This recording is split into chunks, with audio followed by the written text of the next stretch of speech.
I'm Andy Green, and this is the Naked Man Podcast.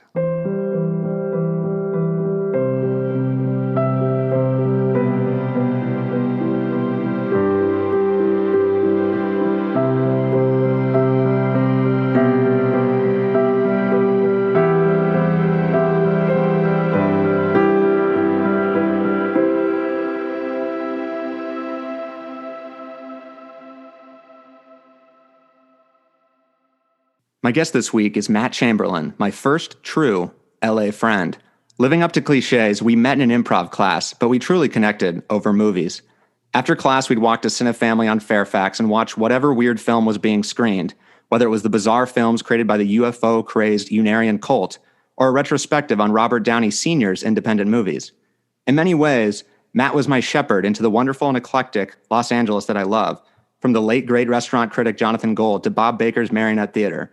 He introduced me to my favorite restaurants, like Howlin' Ray's or Gorilla Tacos, whose chef Wes Avila catered my private wedding ceremony last year. Matt is thoughtful. It shows in his gifts, from Hot Ones-inspired hot sauces or bewildering cameos from Twin Peaks actresses. His thoughtfulness extends to Halloween, when instead of opting for a recognizable and safe choice, he always creates his own character, like the Puppeteer or Jim the Bowler. But what I love most about Matt is that he cares about things a lot. He takes things seriously. He's patient, he's loyal, a lover of animals and of events with long lines. I'm often afraid to do what I want with other friends because I'm preoccupied with whether they would like it. I never worry about that with Matt. He's always along for the ride for other people's passions, no matter what, which is something I'd like to think we both share. If Matt has an adventure in mind, I'm down, and vice versa. This podcast is my latest adventure, and I'm so excited and honored that Matt agreed to join me to talk about masculinity and our difficulties with expressing emotions. Matt Chamberlin, welcome to the show. Thanks for having me. That was a very lovely introduction, and it brings back some good memories. Well, I'm happy to hear it. Yeah, I enjoy writing them because it does sort of, it's the retrospective of our friendship in a way to like lead me into here. So yeah, I'm in the Chamberlin brain with you right now. Hopefully that's not too scary. No, you're welcome. You're welcome. You're very welcome. Have a seat. If you need a drink, I can give you some water. Tab Cola. Yes. Yes. I got Tab Cola in the fridge. Do you actually in this moment have Tab Cola in the fridge? Not right now. Oh, man. All right. That was our first nugget of honesty for today. So Matt, welcome. And how are you feeling in this moment? How are you doing today? Today I woke up, I ran a couple miles on a treadmill with a mask on. Then I went home. I picked 2 oranges from my tree and I ate them. Kind of tweaked my back when I was picking the oranges. Yeah. Well, is your back okay? Is that just like a sign that we're getting old when like normal things just hurt us? Yeah, my back's okay. It'll be fine. Were the oranges worth it though? They were because it's getting to the point in the year where there aren't many left. And you really need to I was jumping. What I was doing was I was jumping. I was leaping, trying to grab an orange. And then sometimes I would fail. And then I would have to do it again until I successfully got the orange I wanted. Okay. So yeah, it's a more strenuous task than how you described it first, where it just like sounded like you're just plucking an orange from a tree. Yeah. Yeah. Okay. I'm with you there. For me, I was going to ask you, like on days of recording, I am always anxious, even though I know you have known you for 7 years. It's not like the stakes are low, right? This isn't live. I'm not on stage, but I was going to ask you, like, what do you do on a performance? Because I'm basically a blob. I try to go outside, go for a walk, and try to get my head out of it, but it doesn't really, I'm still just in it. Do you get nervous for things? I feel like there's always a little bit of nerves. I feel like that's I feel like you need that. I feel like you can't really perform without some nervousness. But I do try to exercise, I would say, if like before any kind of thing I consider to be a big performance. I'll definitely try to get some exercise. Okay, you heard it here. And then I have a very important question for you to lead us in here. Who is your favorite Ninja Turtle? Favorite Ninja Turtle is Donatello. And there was no hesitation there, as it was always Donatello and will always be. Is that accurate? He's my favorite. Yeah. I also liked Raphael. He's kind of a wise guy. And who doesn't like Michelangelo? I feel like everyone likes Michelangelo. Yeah, he's the fun one. He was the kid.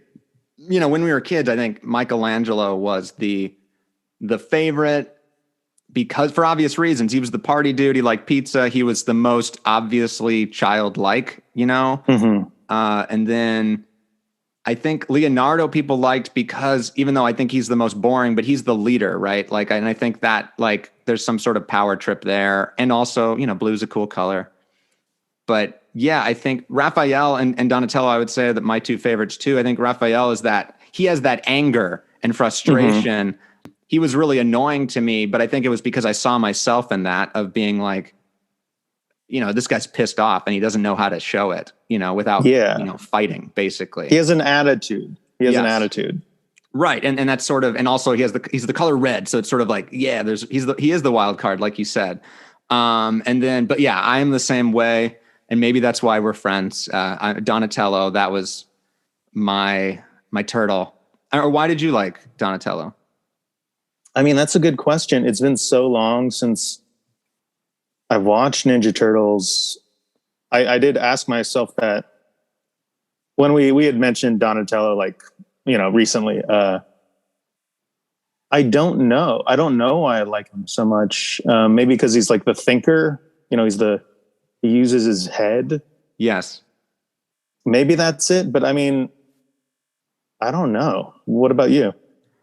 I think it is that he sort of, I think he was more sensitive. I think he was more sort of, I feel like he was the communicator in the group. But I also am just sort of remembering that I haven't watched an episode in forever. So maybe I'm, sort of hoping that's true because that's what he feels like and represents to me. I do remember most kids made fun of me for saying Donatello was my favorite. So it's not most kids. Some kids would, because I think he was the lame one, I think, in terms of weapons. He had a staff, right? Instead of cool knives or bow. I don't know the terms of them anymore, but swords or whatever they had, which were way cooler than a bow staff. Although a bow staff is pretty badass. That you're going to fight with wood is pretty cool. That's seems more brave to me. But I think it was sort of that he wasn't loud. He wasn't. He just seemed sort of understated. And I thought he sort of led by example, whereas Leonardo was sort of the giving orders person. Exactly. So, yeah. Yeah. I mean, I totally agree. He's sort of behind the scenes. He's really the brains behind the operation. Whereas, like you said, Leonardo is the leader. But would that team really work without Donatello? I don't think so. I mean, it's like the Beatles, right? Even if you take Ringo Starr out of the Beatles, I don't think the Beatles work, even though I think most people would probably disagree with me there. But obviously he was the least important musically, but I think it's a good team. Everyone needs to be in it. And I think that is true of the Turtles. And I think it's also, they're almost like an inside out sort of thing where it's each one represents a feeling or an archetype that we can all sort of hold on to. I think those are always why we love them so much. That's true. I mean, I think we're both gonna be in the Donatello pajamas, this episode because I think, and I did wear those for a full year straight as a kid, but because I think that is sort of the ethos that I think I wanted to have and had as a kid, and then I think I lost it along the way because it was sort of beaten out of me. And I was wondering, when we were talking about masculinity and sort of what topic we could talk about within it, you said you had sort of a childhood story that we could, sort of maybe dive into and then see where we go from there. Yeah, I have a story. I mean, I remember in third grade, just to sort of paint a picture, I was in a third grade, fourth grade split class. which is not exactly crucial to the story, but I feel like it's just worth mentioning. So, one teacher, half the class is third grade, half the class is fourth grade. So that was sort of like, that's the world of my third grade. But the story involves music class. I don't remember how many days a week or for how long, but we would go to the music room with Jim Hatchimonji. He was the teacher. Really great guy, great teacher. And so I guess the reason I mentioned the split class is because it's a small group of kids. It's like probably like 10 kids. And so it's a kind of an intimate class. It's not like the music teacher's teaching like 30 kids or something. And I remember we were singing Michael Row Your Boat Ashore. And I remember singing, like I was really singing, like I was a kid. So I had a very high-pitched voice. And I'm actually trying to sing the song the way you're supposed to sing the song. And right, you were into it. You were enjoying singing, right? Is that accurate? Yeah, exactly. Yeah, I was enjoying it. I was giving it my all. Very high notes. And the other boys in the class laughed. I mean, they thought it was funny that I would actually, try to sing, and that, at that point, all of our voices are high pitched. But the fact that like I wouldn't be ashamed of that was very funny to them. Because when it was their turn to sing, it's like they're like half-assing it. They're like not really singing. They're playing. And I remember, safe. Yeah, they're playing safe. Somewhere along the line, they were taught, you shouldn't have a high pitch. Like you shouldn't actually have a high pitched voice. You shouldn't actually sing and sound like a girl And I remember the teacher like supporting me. So it was like really interesting because Mr. Hatchimonji is supporting me. He's like saying, no, like this is how you're supposed to do it. Keep doing it like this. And then my classmates, my male classmates are meanwhile like chuckling. And the thing is like, Mr. Hatchimonji, he wanted me to be in the choir, but I didn't do it because because those kids, they made me feel bad. So I was like, I can't be in the choir because that's, I don't want to deal with that. Because they made you feel shame, right? Like because they felt shameful, I guess, about their voices, right? Like we're not men yet, but we're going to make fun of Matt for using his voice. Yeah. Oh man. Yeah. And obviously you remember it, and that and I've heard you sing a lot since, like in improv and also like karaoke. So obviously you were able to rediscover it, but you're also a good singer. So like, I can see why it would be even more like, fuck, like I wish these kids hadn't fucking ruined it. But like, it's just one of those, I guess I view it as, it's just sort of, it's sad because not that I was like, had dreams of being like a big singer or anything like that. It's just, it's sad because, when you're a kid, you let somebody else, if somebody like makes fun of you or bullies you for something, it's very easy to like be turned off by that, be like, okay, well, I guess I'm not supposed to sing. Like, I guess boys are not supposed to do that. Just because of, I don't know, maybe it's like their older brothers taught them, you're not supposed to have a high pitched voice, or you're not supposed to like try, like take anything seriously. Yeah. Yeah. Which is totally, that is toxic masculinity at age 8, and it is sort of like, oh, we can't sing or we don't want to sing. We would never be caught dead trying and make fun of you for doing it. And like, I would say that like, it definitely is I think as a kid and adolescence, obviously like high school is sort of like a fucking petri dish of like doing things because you want people to see you in a certain way. But what is social media? What is, I think it's the same for adults, although I think we do hopefully have a little bit more strong structure about who we are. But like when you're 8, you really want everyone to like you. You probably like these kids. I don't know. Did you? Or like you wanted to be friends with them?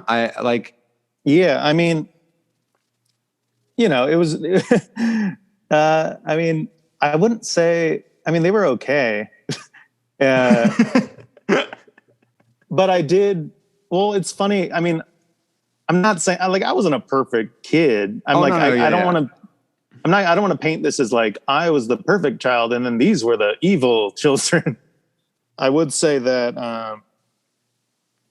there's not a lot of footage of me as a child. My parents didn't have a video camera, but there is video of me in 3rd grade because we had to make these video messages for prospective pen pals from a school in Petaluma, California. Ah, okay.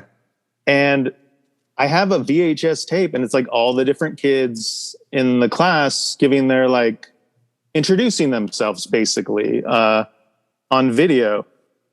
And it's really interesting to compare and contrast the kids and be like, almost every single kid mentions that they like pizza. And there's a lot of crossover between the kids or kids. They just seem like they're kind of I'm not liking this. I'm not enjoying this. I'm a tough kid. And we're in too cool for grade. School. Yeah. When he's 8 years old. Wow. And meanwhile, I'm like, my favorite baseball teams are the Orioles and the Dodgers and lots of other teams. My hobby is playing with dogs. And I'm just like, I don't think there's any filter or I'm not censoring myself. There's no shame in anything that I'm saying. So I just think it was just interesting to watch those old videos and be like, wow, that was before anyone had really gotten to me in a negative way. And so was that filmed before the choir incident?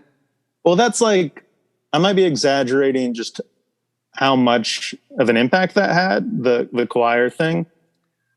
It's just memorable because the teacher is pulling one way and the students, the classmates are pulling another way. And I think for me, that's why it's so memorable, just because I'm in between. And so it's confusing because it's like, who do you believe? Who's right? Because especially when you're 8, there's got to be a right way and a wrong way. And, I think we at 8 especially, we're like, oh, the adult is right. But when there's, you care kind of more about what the other 8-year-olds think because they're the ones you're going to see more, Mm-hmm. That in-between feeling, I think is where I always feel as well. And it's sort of a belonging thing, right? You don't know exactly, you don't really want to be with those kids, but you also don't want to be friends with the teacher because then you're a loser, right? Or whatever it is, not in that scenario. I'm not saying that's what you were doing, but mm-hmm. That's sort of what's maybe happening in your head. But yeah. And eventually, in 4th grade, I did join the band. So I played the trumpet in the band, which is I would say it's probably considered a more masculine thing than singing.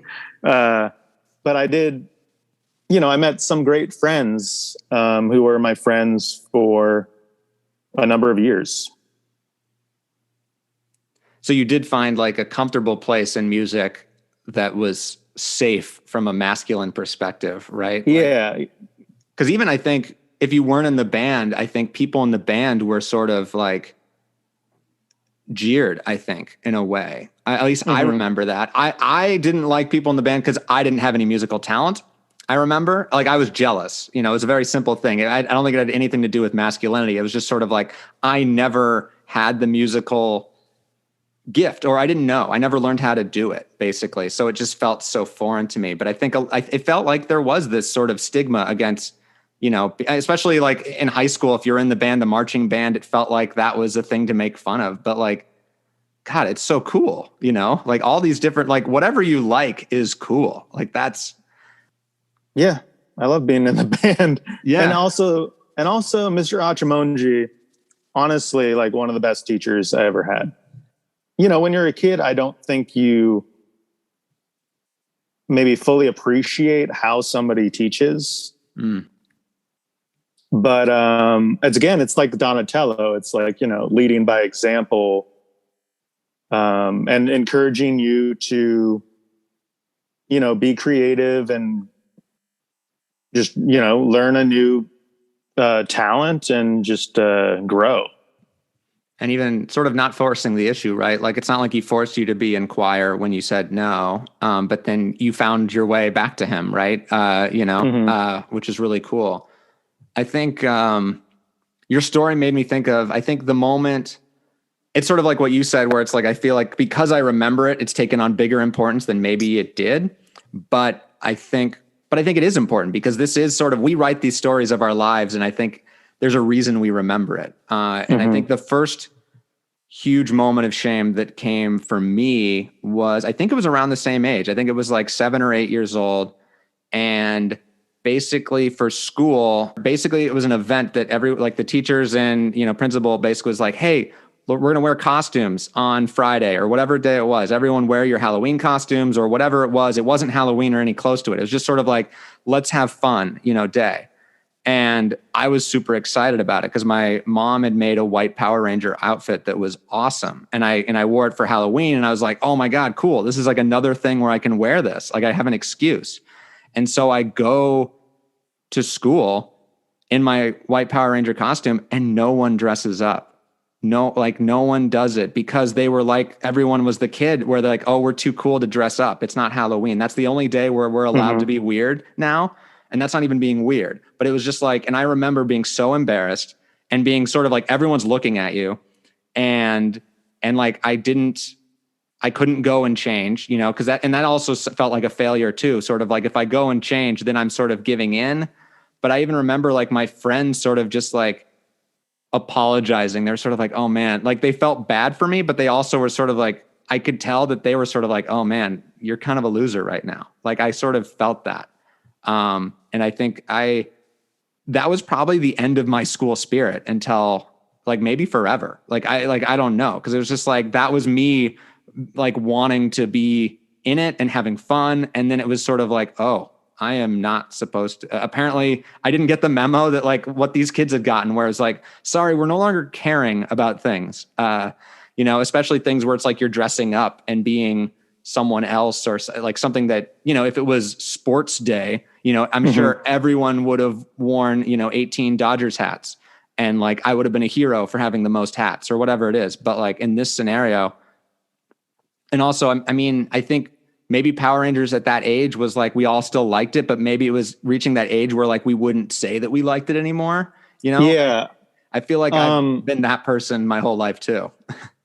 I'm a few years older than you. I mean, not that much older, but a few years older than you. And I remember my friend Ben and I were fans of Power Rangers, but we kept it kind of secret because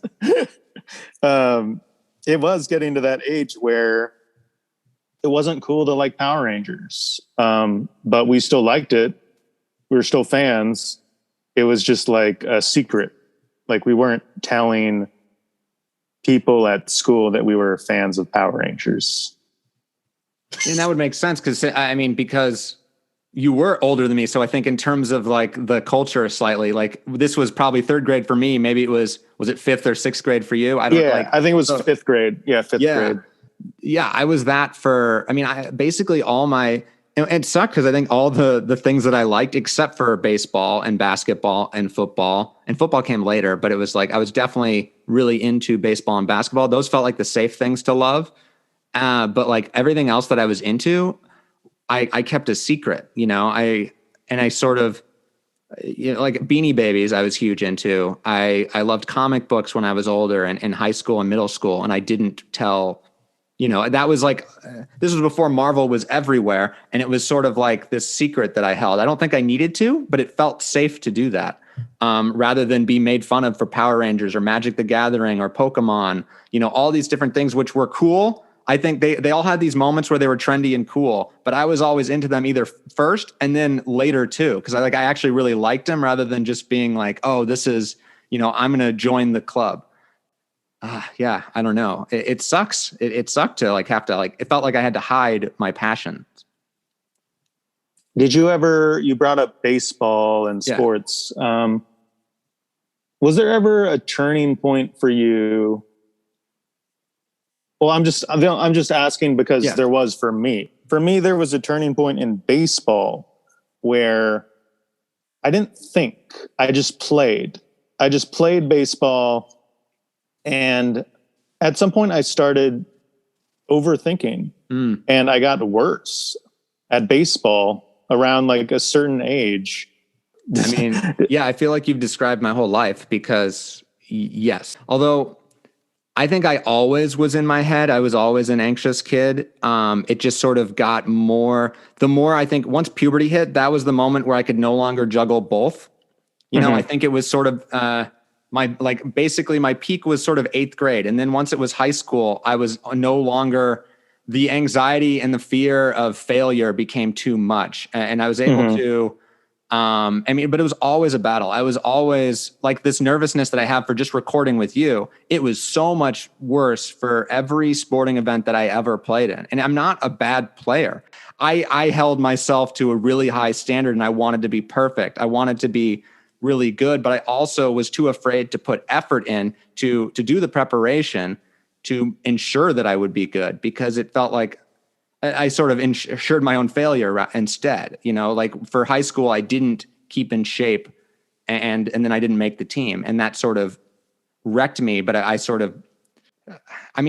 wish I had therapy. I wish I had an outlet to be able to talk about these things because it just sort of felt like, I remember my dad gave me a sports psychology book when I was a kid, younger than this. I could read this textbook and that was going to help. But basically my parents knew something was up, but I wasn't going to probably go to therapy if they asked me to, cause that was oh, you have a problem. But now I am in therapy, but I wish it.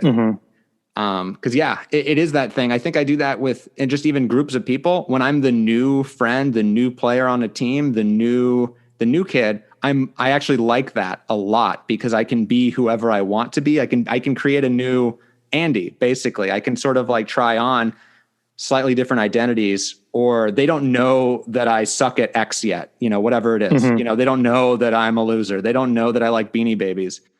I think you hit the nail on the head when you said puberty. That was the turning point. That was when things were not as easy. Playing baseball and obviously other things in life, but right. And also I relate to what you just said because I had my ups and downs in baseball. I wouldn't say I was ever great, but there were times where I was I was okay, and then there are times where I was really bad. And in practice I was at my best. Always, I feel like this is true for everyone. I was so much better in practice. I think it's true for people like us that overthink because practice doesn't matter. Yeah. So I remember after probably my worst year ever in baseball, where to be perfectly honest, I think, and this is embarrassing, but I think I only got 1 or 2 hits the whole season. It was a rough time. I want to say this is 6th grade. It might've been 5th grade, but I was just the year before, our team had won the championship. I was a pitcher on the team and a first baseman. I had a huge part in our team's success. And then I moved up a level to older kids and, a coach that really didn't get me. And, I struggled a lot. And so, I had a really bad year, easily worst year probably of any year I played sports in my whole life. Sorry, when you said that the coach didn't really get you, what do you mean by that? I mean, like his coaching style. Like, I feel like there's like, and it goes back to like, you know, like the tough man, right? You know, versus like the more like caring, considerate, thoughtful person. It was more like tough love.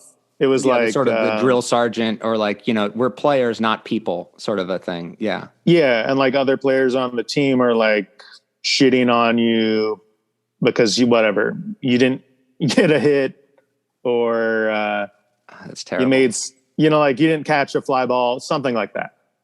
And when I think about it, I'm like, oh man, it's like I forgot, like the top bully in my elementary school was on my baseball team. You know, there are people that are they're taking their own stuff out on you because you're struggling. So that was the worst year easily. The next year, I had a different coach who actually, I think he understood who I was. Like, I think he knew who I was and he knew how to coach me because I did a lot better. Baseball was so much easier after that terrible season. You know, I feel like the coach sets the tone. Or if the coach like lets people be mean, then people are going to be mean. Or if the coach says like, no, we're not going to do that. Or if the coach like actually like applauds people's efforts in front of the other players, it has an impact. I mean, yeah, because they're the adult, they're the mentor figure, they're the one who's supposed to know what they're, you know, doing, and you follow. Yeah, it's sort of following by example again. You know, we want the Donatello. I don't think necessarily a bad coach was any of the other turtles in this scenario, but like, yeah, Shredder, you know. Yeah, Shredder, the coach, the baseball coach.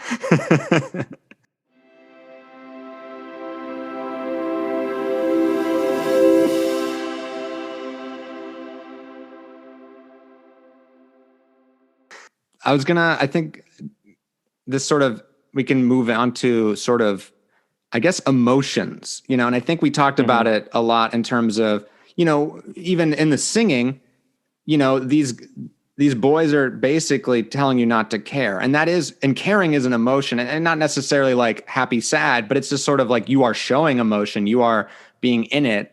But I was just wondering, like, how, as a kid, or I guess now, like, where are you at with emotions? Like, do you struggle emoting? I don't know. It's a terrible question. Yeah, I would say this past year has been really rough. And I've had no problem emoting in this past year. I've probably cried more in this past year than I have the previous, I don't know, at least like decade.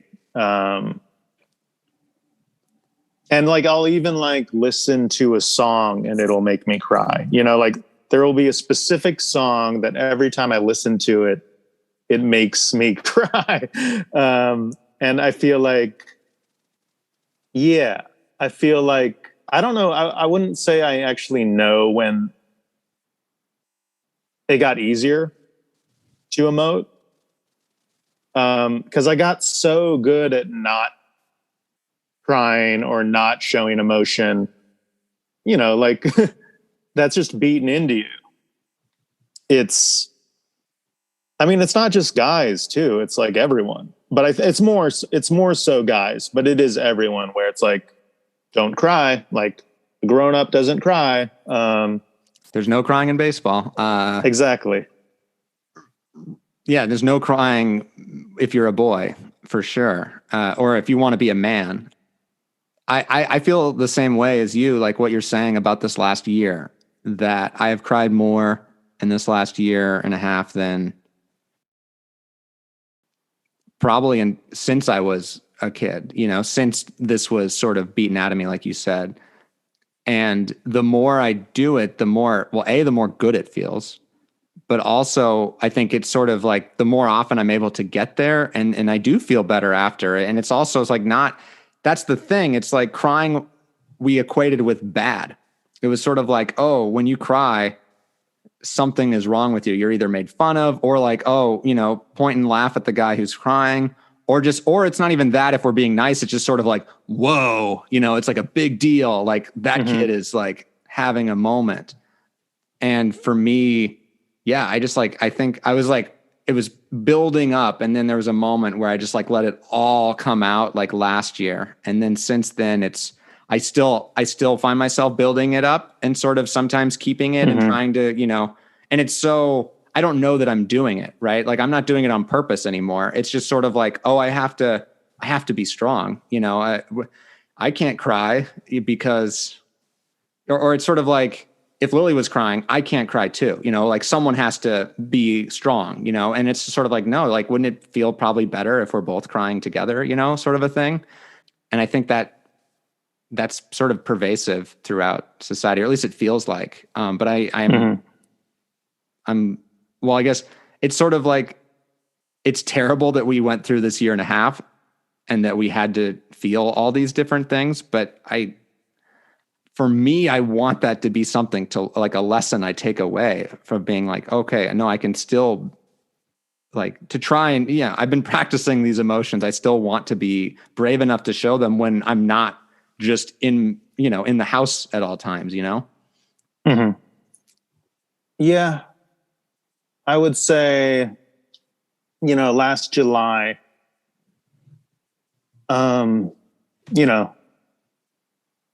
had to put my dog to sleep. And, those are like the 2 weeks before that, the 2 weeks leading up to that are two of the worst weeks of my entire life. So, yeah, I mean, I would say even in those 2 weeks, like I cried more in those 2 weeks than in the previous decade. And I don't know if that, I mean, there's other things going on in the year, and like obviously so many things you love that you can't do. It all sort of adds up to make it a tough time to, for everyone, like everyone went through different struggles in the last year. Some really, I mean, I know friends who, they lost parents or they lost siblings, and not because of COVID, but just things like health things or just weird things that happened. COVID's just like a cloud over the whole thing. It's not even the reason for a lot of the terrible things that, for whatever reason, have happened in people's lives, at least that I know, like in like my family's, I have multiple family members who have had cancer in the last year. But yeah, everyone's been through something in the last year, but I mean, you've been through a lot, and I really appreciate you sharing that. And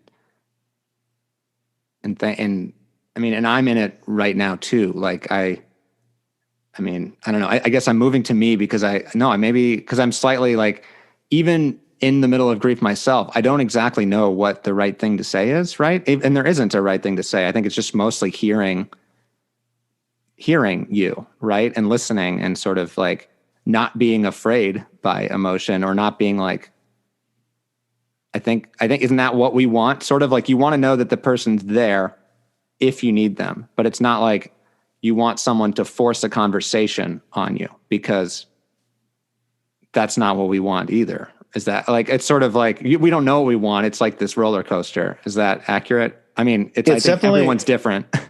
Yeah, no, it's definitely a roller coaster. And, it's good to have people reach out and say like, if you need anything, I'm here. But at the same time, you just need to, I mean, you really do. You need to cry, and you need to, grieve in some cases. You need to just, I mean, it's really healing is what it is.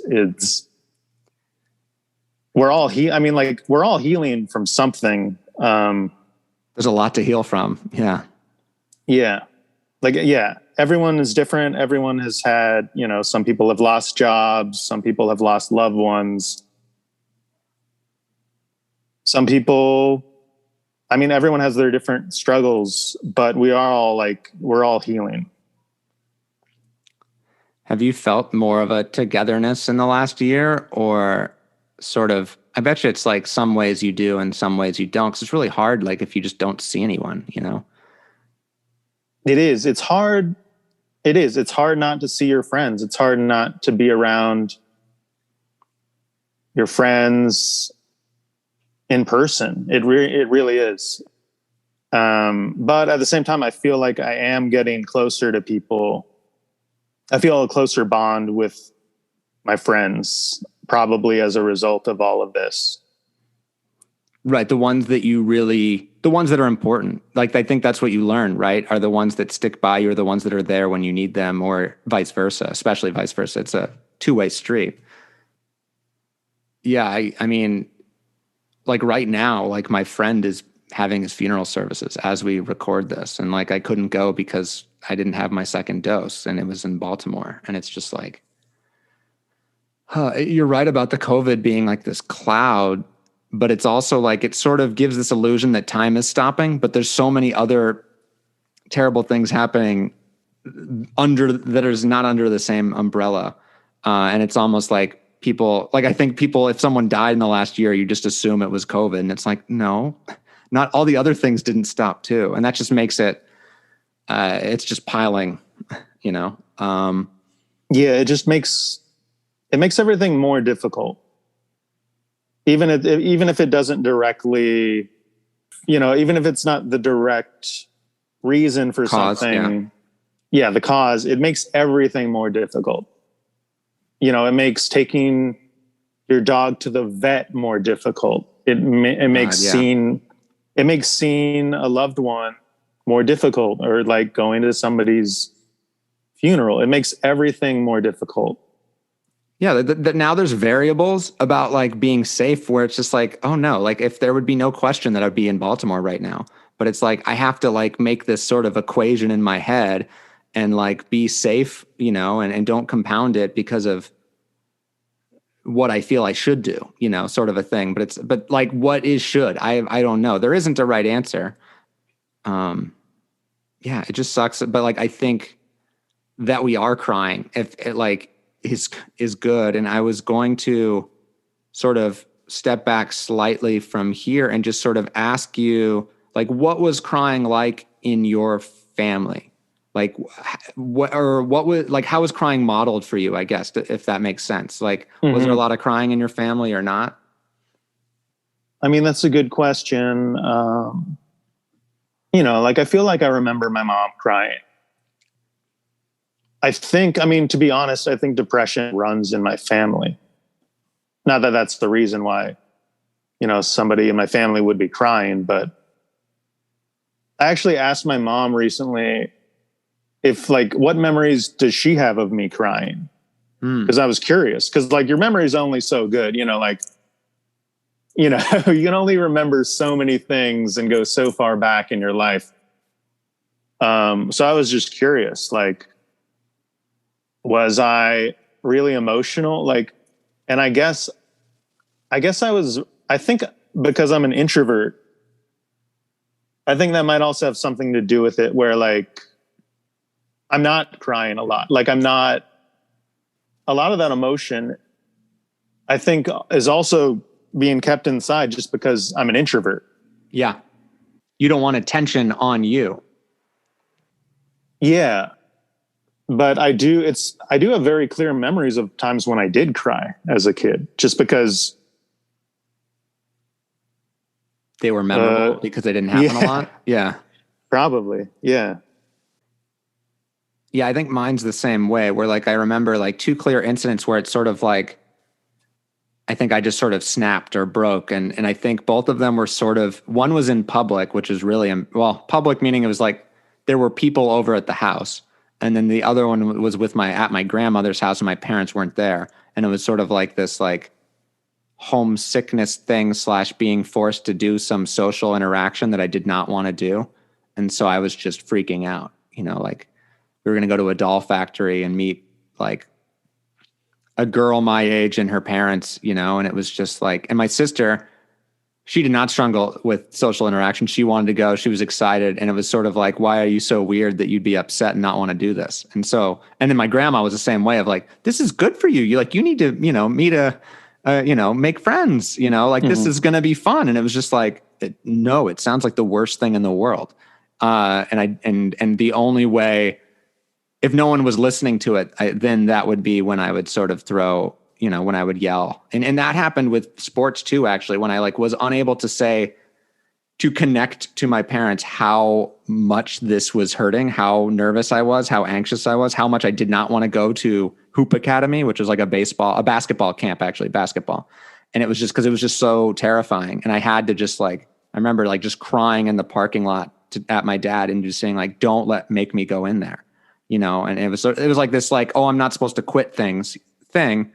And I know, and I agree with that in a certain way, but it was just like, clearly the pain was just like not worth me doing Mikan drills, it was just like, so those were, I think, the moments where I cried. But for my mom, I think it was actually very similar. Not that she would do tantrums, but my mom rarely cried. But when she did, it was a huge deal. It was like, and it was always sort of because of something my sister and I did, is what it felt like. It was sort of like we were arguing, we were too much, we were being so annoying, we were being like all in her face, and she just sort of broke down crying. And it was like, oh shit, we broke mom. Oh shit, we did this. It's our fault. And then my mom would like go away, so she would sort of extricate herself from the situation and like go and it was just like, there's a lot of guilt and shame there. It's like, oh, we made mom cry. And so it sort of, I don't think it wasn't intentional on any part, but it was sort of like it made crying seem like a really, really big deal because it didn't happen very often. My dad never cried. My sister cried a lot. She was doing tantrums all the time and she would fake crying. And that to me was why sometimes I don't trust crying, because she would manipulate my parents by crying. And I knew that she was doing it to get me in trouble, and it was just like, so yeah, I think all this stuff is like fairly recent, me realizing all this stuff that has been under the crying umbrella. Yeah, I want to say my mom would probably cry in private. She would probably, go to the bedroom, and that's probably where she would cry. And yeah, I also don't really remember my dad ever crying. My sister has Fragile X syndrome, which is a developmental disability. And she's had a tough life. People making fun of her because she was different, or just things in life just being harder. And it's also hard for, the parents of a kid who has a disability. So I feel like I don't remember specific moments, but I feel like, some crying happened, as a result of that it's just, if you're dealt a tough card to begin with at the start of your life, there are going to be some tears as a result of that. And, yeah, I don't know. I was going to say, I wonder if that like made it even harder to like cry yourself, because it was sort of like, it felt like you didn't deserve to cry because you didn't have, she's differently abled and her life is more difficult because of it. And sort of in a way, maybe as a kid, you're sort of like, I don't blame her for crying, but that's not necessarily it. It's more like, oh, I don't deserve to cry. Like my problems are not big enough. Is it like something like that? Maybe I'm totally off base. Yeah, I don't know. Like, I don't know. I don't think there was never a conscious choice. I feel like maybe for me, I feel like maybe it's a defense mechanism to be like, to like, when everything is chaotic, to get calm or to not show emotion. I feel like maybe that's a defense mechanism for me. Maybe it's because I'm an introvert. I think it's kind of like control, right? It's like, oh, it's all this crazy, like all the chaos around me. I can control myself. I can put everything in a box. I am not going to add to the chaos. I will be, and you're sort of shutting it down, right? And I definitely know exactly what you mean, because it's like, oh, the world out there is terrifying. And there's a lot of different things that you have no control over. And I learn more and more every day how little control I have. So yeah, that teaches you like, okay, I can control my body, my emotions. I am not, and I'm saying it in like a more manly voice, because it's like, oh, I'm going to be tough, because that is what I need to be, and so you're sort of also, you're maybe tricking yourself. I think that is like, I'm performing a lot of times. People don't know that I like want to cry, like this happened in therapy. I said like, oh, I've been almost like wanting to cry this entire time. And she had no idea. And this is like my therapist. It's second nature it's almost like acting, but I don't even know that I'm doing it. Yeah. I just don't know how much is like conscious, Right. Yeah. I don't think it is a lot of the time. Yeah. I mean, I feel like there is something inside where if there is, if it's kind of a chaotic situation where somebody needs to be level-headed, like somebody needs to be, even keel, somebody needs to be calm. Donatello. Yeah, Donatello. So, that's our shorthand. But isn't that it? Like everyone else is going nuts, and he's sort of like, when does Donatello get to cry,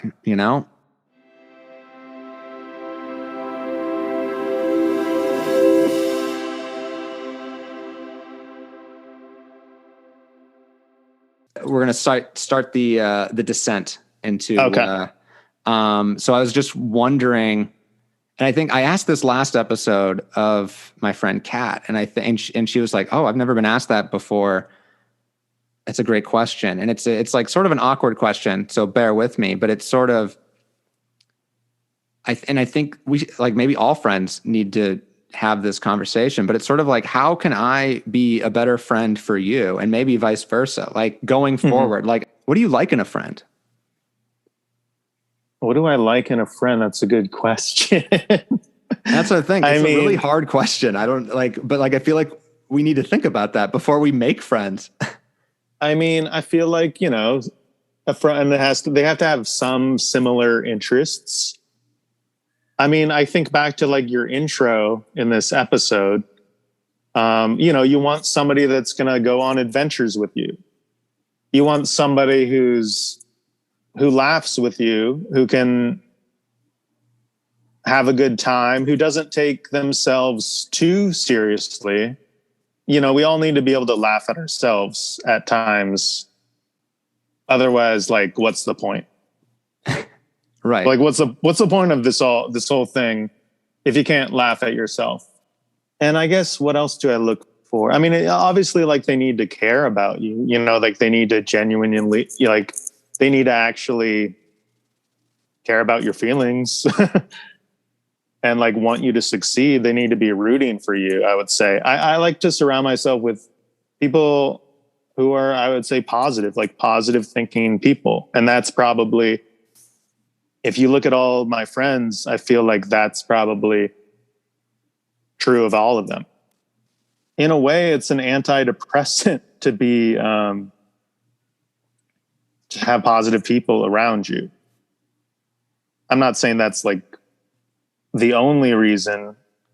It lifts you up. People that lift you up and don't bring you down. Yeah, because I think it's a lot to ask of any friend to always be the positive person, and I think that sometimes that I do feel like that is my role sometimes, of like, oh, but I think it's actually me being uncomfortable being sad. It's actually the other way.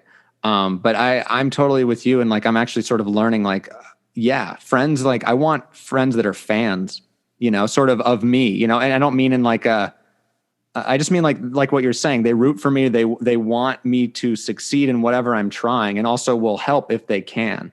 And I want to do that for you, for sure. And I think we are both fans of each other, which is, and I think we've sort of we've had varied interests over the few years, because I think LA is sort of an experiment. An exploration, and I think actually that's maybe what we both are like too, because we're sort of, I think, always exploring a little bit, different things, different passions. But I agree. Yeah. Well, Matt, I care about you. I care about your feelings, and thank you so much for coming to the Naked Man podcast. Thanks for having me. Of course. It's great. It's great being your friend. I'm so happy that we met, we connected. And, cheers to many more experiences and bonding to come. Thank you for, sharing yourself with me. And I will see you soon. All right.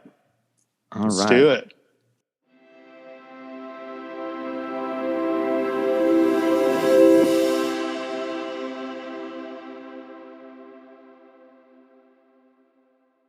I'm so grateful to Matt for joining me and trusting me, and to you all for listening to our conversation.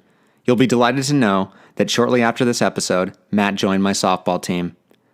And you can find the soundtrack to Matt's life and all others on the Naked Man Spotify page. Please rate and subscribe to us on iTunes, Spotify, or wherever you get your podcasts. Tell all your friends and bandmates. And if you'd like to join our community, follow us on Instagram, Twitter, and Facebook at Naked Man Pod, and don't hesitate to reach out to us at nakedmanpod@gmail.com. Better yet, call the Naked Man phone line at 747-231-7120 and leave us your feelings. Next time on the Naked Man podcast, we return to the age of AOL Instant Messenger as I invite my old online friend Goki to discuss our digital lives and secret identities in adolescence and beyond. In the meantime, as my dad always says, be sweet.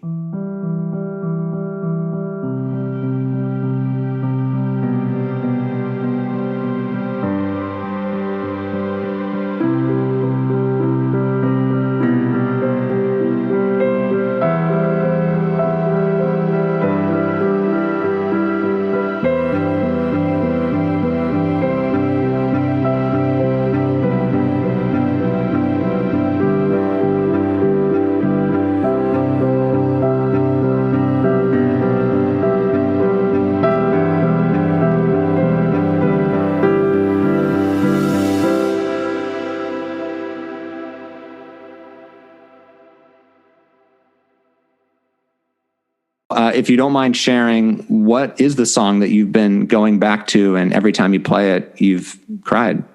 Summer's End, cover of Summer's End by Phoebe Bridgers. Yeah. Come on home. Come on home. You don't have to be alone.